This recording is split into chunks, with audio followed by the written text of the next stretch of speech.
মিশরের মহিলারা ইউসুফ আলাইহিস সালাতুস সালামকে দেখার পরে তাদের হাত কাটছিল। এটা সূরা ইউসুফ, কোরআনের মধ্যে ঘটনা আছে, বর্ণনা আছে। বর্তমানে এই ইউসুফ জুলেখা নাম দিয়ে মনে সিরিজও বের হয়েছে।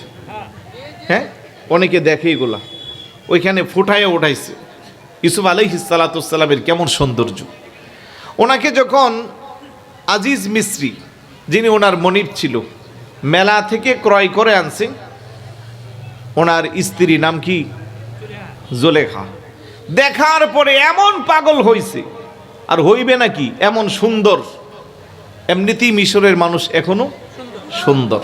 জুলেখা যখন ইউসুফ পয়গাম্বরের প্রেমে পড়লো, ছোট বাচ্চা, এখন রাস্তা দিয়ে হাঁটলে মহিলারা কদ, তুমি আমাদের মহিলাদের মান সম্মান শেষ করলা। বাজার থেকে কেনা একটা গোলামের পিছনে তুমি পাগল পারা হইলা। জুলেখা চিন্তা করে, আমি যে কেন তার প্রেমে পড়লাম, কেন পাগল হইলাম, এটা মুখ দিয়ে বললে ওরা বিশ্বাস করবে না। একদিন বলল যে ঠিক আছে, আমি কেন তার প্রেমে পড়লাম, পাগল হইলাম, অমুক তারিখ অমুক দিন আমার বাড়িতে দুপুরে তোমাদের খাবারের দাওয়াত। আওয়াজ দেন, কিসের দাওয়াত? খাবার দাওয়াত দিলে কেউ মিস করে? আওয়াজ দেন না। বিয়ে শাদীর দাওয়াত দিলে একটু চিন্তা করে। এমনি মেজবানি জেফতের দাওয়াত দিলে 10টা বাজে গিয়ে বসে থাকে, আরো বেশি হয়, ঠিক না? মিশরের মহিলারা আর যাই হোক, অন্তত রাজদরবারে একটা দাওয়াত পাওয়া গেল। নির্দিষ্ট সময়ে সবাই, যেদিন বলছে প্রায় 40 জন সম্ভ্রান্ত মহিলা সবাই হাজির। জুলেখাও কি টেকনিক করছে দেখেন, খাবারের টেবিল সাজাইছে, খাবারের মধ্যে আপনার আইটেমের কোনো শেষ নাই। সবাই গিয়ে টেবিলে বসছে, কিন্তু একটা চালাকি করছে। চালাকি কি? একটা একটা লেবু আর একটা করে ছুরি প্রত্যেকের পাশে রেখে দিচ্ছে, আর বলছে যে আপনারা খাবার শুরু করার আগে অন্তত নিজের লেবুটা নিজে কাটতে খাইবেন, আর বাকি সব তৈ তরকারি খাবার টাবার যা আছে সব রেডি আছে। তবে শর্ত একটা, আমি যখন বলবো তখন কাটবেন, এর আগে কাটতে পারবেন না। মনে করেন সবাই এমনি বসাইছে, সবার চেহারা কোন দিকে, ওইখানে একটা স্টেজ বানাইছে, বানাইয়া একটা চেয়ারের মধ্যে ইউসুফ আলাইহিস সালাতুস সালামকে বসাইয়া সামনের দিক দিয়ে পর্দা টেনে রাখছে, আর বলছে আমি যখন বলবো 1 2 3 আপনারা এইদিকে তাকাইবেন, আর ওই দিক দিয়ে আপনাদের ডান হাতে ছুরি, বাম হাতে লেবু কাটা শুরু করবেন। তো সবাইকে এত রকমের খাবার টাবার সামনে লেবুটা দিলে তো মোটামুটি একটু মজাই লাগবে, টেস্টটা বাড়বে, কথা কোন ঠিক না? এখন যেই কথা সেই কাজ, বাম হাতে লেবু, ডান হাতে ছুরি নিয়ে সবাই রেডি।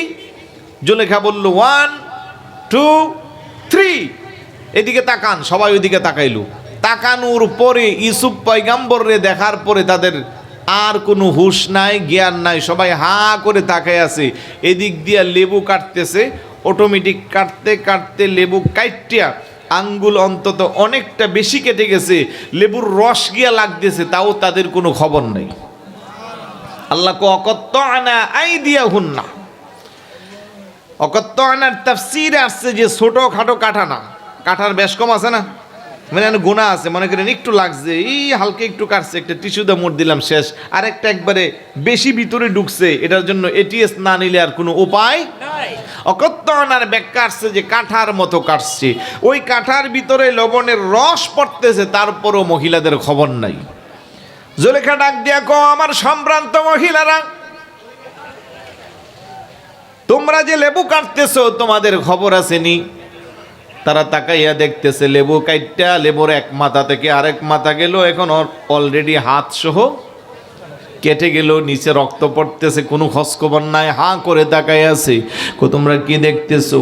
এটা কি? এটা কি মানুষ না আর কিছু?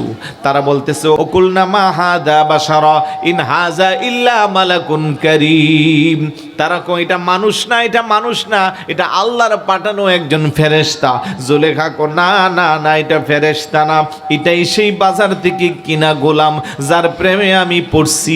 আমি তো শুধু প্রেমে পড়লাম, তোমরা তো প্রেমে পইরা হাত কাইটটা রক্ত বাসাইয়া দিলা। সুবহানাল্লাহ।